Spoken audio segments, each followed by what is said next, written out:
Welcome back, friends. We are going to be going over the 13 stages of a breakup, as well as how to overcome them, some strategies, and pretty much just an in-depth overview of everything and my personal experience because I've been going through this lately as well. Now, just to note that the stages, they don't necessarily go in a specific order aside from the first one and the last one. A lot of these other ones in between, you can kind of experience them anytime. So you can jump from basically the second stage to the 8th stage. So ambivalence is, should you break up? Your partner doesn't know. So often, a lot of times, the very first thing that's gonna happen is you're gonna decide, well, should I break up with this person? Should I not? And this usually starts weeks before the actual breakup takes place. And often, a lot of times, your partner doesn't even know. It's a lot of internal dialogue, a lot of internal struggle.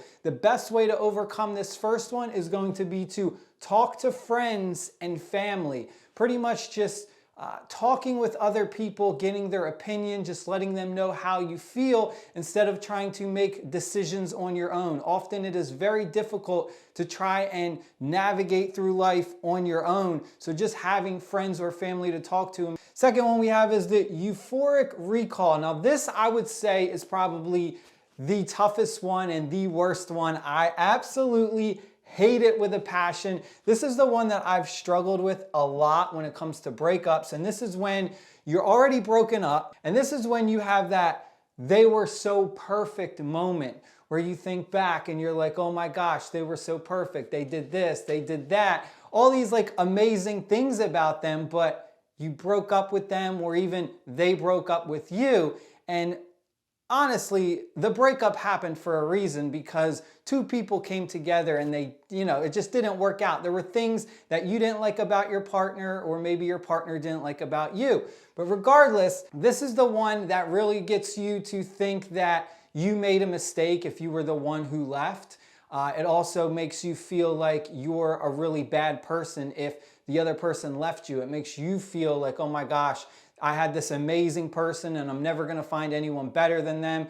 And it really puts you into a deep, deep depression. So you really need to get through this one as fast as possible. And my number one tip for that is you're going to write down negative things about them. This one helped me out so much. So basically what happens is anytime you have those thoughts of, oh, they were so great and this and that, get a piece of paper, write down every negative thing that you didn't like about them. It may seem like it's a bad thing, but it's honestly not, because at some point, you broke up for a reason and there were things that they did at some point that you didn't like. I'll give you a personal instance for me. There was a time I didn't feel respected and we made plans and then the person just kind of disappeared and the plans didn't go through and then she didn't even apologize or anything. Didn't value my time or my respect after we made plans to hang out or meet up or whatever it may be. So little things like that, write those down. You deserve respect. You deserve someone who's gonna love you.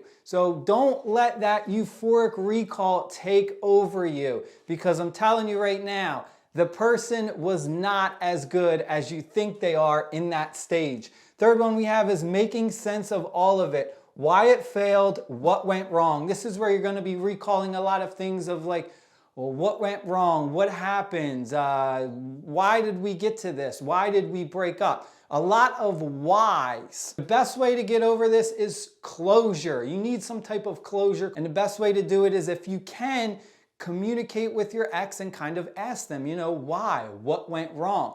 They're gonna say things, they may say a lot of mean things, but you're going to get some type of closure. Just understand that if they say a lot of negative things like you were this or you were that, and they start calling you names and stuff, don't take it personally, but just know that there is closure towards it. The other thing you can also do is, let's say maybe you don't want to talk to your ex, you don't want to figure out why they left you or why the breakup happened. You can also write a note to them, but not actually send it to them.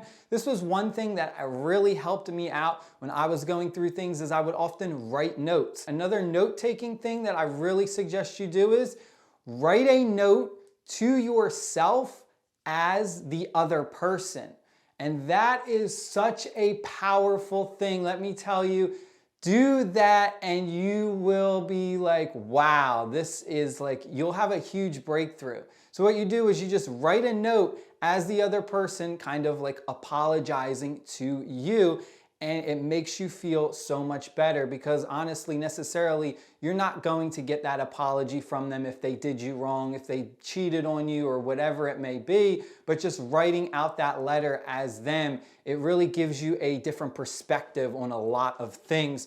Next one we have is numbness. This is where you detach from reality and you pretty much become numb to everything. Now, there's a weird take with this numbness one that I just want to mention, is the fact that if you are someone who goes through like anxiety and stuff or has panic attacks, this is one that kind of was weird for me, because you detach from reality so much that it almost makes your anxiety disappear because you're just numb.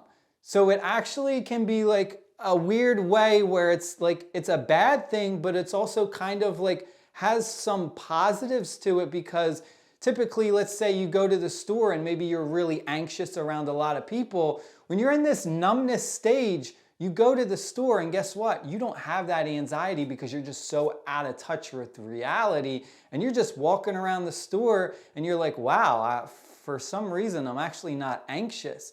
So it's a weird one that you have to watch out for as well. And the best way to overcome the numbness is to just let all of your emotions out. Let your anger out, go work out, go do something, punch a pillow, just get the anger out. Or even if you're sad or depressed or you want to cry your eyes out. Do whatever you need to do to get the emotions out, because that's what helps you get back in touch with reality, is letting your emotions out. Next up we have is denial. This is when you have your loss of identity and you feel like you don't know who you are without your partner. You lose yourself. Thinking things will go back to normal. This is sometimes where you will carry out plans. Maybe you typically would hang out on a Wednesday or a Thursday, and then that day comes and you're texting them like, hey, I can't wait to see you Wednesday, or oh, what time are you coming over? So on and so forth like that. So just be cautious of respecting your partner's boundaries and understanding that the breakup is over. You need to give them space. You need to give yourself space. And sometimes it's best to go no contact. So no contact at all, no texting, no phone calls, nothing at all. To get your sense of identity back, the best thing to do is self-care. So that can be stuff like exercising, doing something for yourself, maybe watching a movie, going for a bike ride, just something that brings you back to things you used to do on your own. Maybe there was a hobby that you liked to do on your own, but then when you got in this relationship, let's say you kind of stopped doing that hobby because your partner didn't like it. You don't ever want to get into that point where you lose your identity of yourself. But at the same time, if that does happen, go back and do the things that you did by yourself to gain your identity back. Next up we have is anger. You're just angry at them, or you're angry at yourself. You could be angry at yourself for maybe you see the warning signs at the beginning of the relationship and you decide, that's okay, I'm just gonna ignore the warning signs. And then later on you're kind of like, man, they were an awful person. I should have left them weeks or months ago and I didn't. I hate myself, and you're just so angry at yourself. Or you could be angry at them for things that they did. But what you want to do is you just put energy into something else. So put that anger into something else. Again, whether it's working out, painting, writing, any type of activity that just lets you get that emotion out. If you just sit around and you just toss and turn in your thoughts, you're not going to get anywhere. Physical activity, whether it's working out or even just moving your body, such as writing or just moving in general, cleaning, anything will really help alleviate that anger that you're feeling. Next up we have is bargaining, trying to undo what's been done, and often asking yourself, well, what if I did this? What if I did that? Maybe the breakup wouldn't have happened. Maybe he would have stayed. Maybe she would have stayed. Unfortunately, if and buts do not exist. You cannot go back in time. You have to learn to accept what's done is done. This is a stage that you really don't also want to get stuck in. And the best thing to do is just be honest with yourself. And one of the best ways that I've really learned to kind of come out of breakups is when you better yourself, it helps out a tremendous amount. So it could be anything from self-help books, taking self-help classes, anything that is going to help build you up and make you a better person. It really makes you feel better because it feels like, okay, this relationship failed. Maybe it was my fault, maybe it wasn't, but I'm going to improve myself so that the next time I am with someone, I am going to be an even better person. I am going to be the better version of myself. And that way I can walk out of that next relationship, if it does happen to end, knowing I did my best, knowing I'm an even better person than I was. The best thing to do is always learn from those mistakes. Every broken relationship, every time something bad comes, there's always an opportunity to learn from it and grow. In the moment, you're going to feel like the breakup is the worst thing in the world, but you learn so much and it helps you grow substantially. Next one we have is sadness. Seek help or a therapist or groups. So this is a really good one. If you're ever like super sad, depressed, you get into that state where you just can't even function, that's the point where you need to go ahead and start seeking help, whether it is a therapist, whether it's group therapy, which I highly recommend. I think honestly that group therapy is the best. I've seen one-on-one therapists and it's helped a little bit, but the group sessions, when you're with other people and you're talking about a similar thing, it helps so much because you connect with these other people. You hear about their faults and their stories, then you share your stuff. I'm in a men's group where it's all men and we talk about things. I'm in a relationship breakup group where everyone in the group is going through a breakup and we all support each other. Just having support from other people going through the same situation as you is extremely powerful. Next up, we're all the way down to 9. We got social media change. This is the time period where you're going to be removing items that remind you of them. This could be unfriending them on Facebook or Snapchat or whatever it may be. If they gave you gifts, it could be getting rid of the gifts, putting the gifts in the trash, giving the gifts away, anything that reminds you of them. Now, this is a weird one for me because typically I'm okay keeping items that people have given me, like other previous girlfriends. I've got stuff on my walls. I have letters, like love letters, birthday letters. I have gifts that people have given me.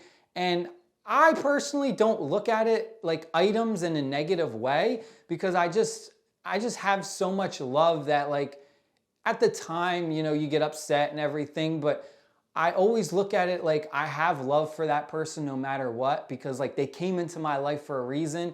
Even if we were only together for 3 months, 5 months, 6 months, however long we're together, it's just such an experience because you had good times with them at some point. And that's what I try and do. I try and just remember the good times, but at the same time, not let those good times make me feel like, oh my God, I lost the love of my life. It's just more of like, okay, this person came into my life for a reason. They taught me some things and now I'm just moving on to the next chapter of my life and just keep moving on. It really depends on how you take things, but this is a big one though, is just kind of getting rid of those things that remind you. I will say that like social media is definitely a very important one because once you do go ahead and unfriend them, you also want to make sure that like you're not one of those people. If you see yourself going on like Facebook and stalking their page after the breakup, you got to stop yourself at that point and you got to unfriend them and you just got to let it go because you're only hurting yourself. Then we have a 10, relapse. This is when you try and get back together with that person. More importantly, if you do decide to get back with that person, you need to reflect and discuss why things went wrong. If you do not sit down and talk about why things went wrong and you just try and jump into the honeymoon phase right away, you're gonna be back to square one, or I should say the ending of your breakup all over again. It's just gonna repeat yourself. I can't tell you how many times I've had people say stories in my relationship groups of they broke up with their boyfriend, their girlfriend, and then they wanted to get back together. And then after a month later, it went to hell. It all just crumbled again and nothing changed. You really have to reflect. When you break up, two people getting back together is a really tough thing. I mean, 9 times out of 10, it doesn't work out. Then once we get to 11, you're gonna have the acceptance. This is when you kind of feel that, you feel that peace, you feel that ease, your mind is at peace.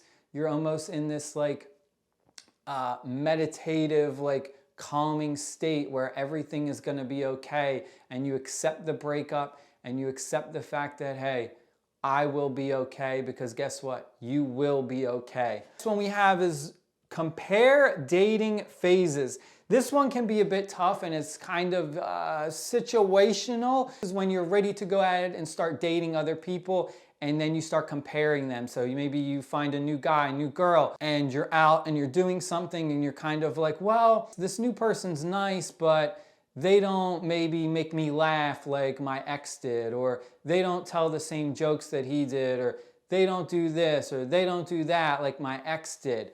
You have to figure out why. Why are you feeling like that? Is it a certain characteristic in that person that you like? Because I can tell you right now, if it's something like, if you're going to the point where you're like, oh, well, this new person doesn't make me laugh like my ex did, well, then you can take a look at it and say, well, I value laughter. I value someone who is funny, and maybe I need to find someone who is funny. Instead of just being like, oh, my ex made me laugh, no one else will be able to do that. Let me tell you something. When it comes to characteristics, there is someone out there who has different characteristics. There's a lot of funny people out there. There's a lot of good people out there. There's a lot of loving, caring people out there. There isn't one person in the world who has all the characteristics. So that is one that you really have to just kind of look at and figure out, well, what do I need? What do I like from my partner? What kind of partner am I looking for, instead of doing that whole comparing and contrasting issue? And then after we get to the final one, stage 13, we are moving forward. This is when we are finally free and we don't pretty much suffer any of these other stages. If you made it this far, make sure you hit the like button and subscribe. Thank you guys and girls for watching. Have an amazing day. Stay happy, stay safe, and I'll see y'all later. Peace!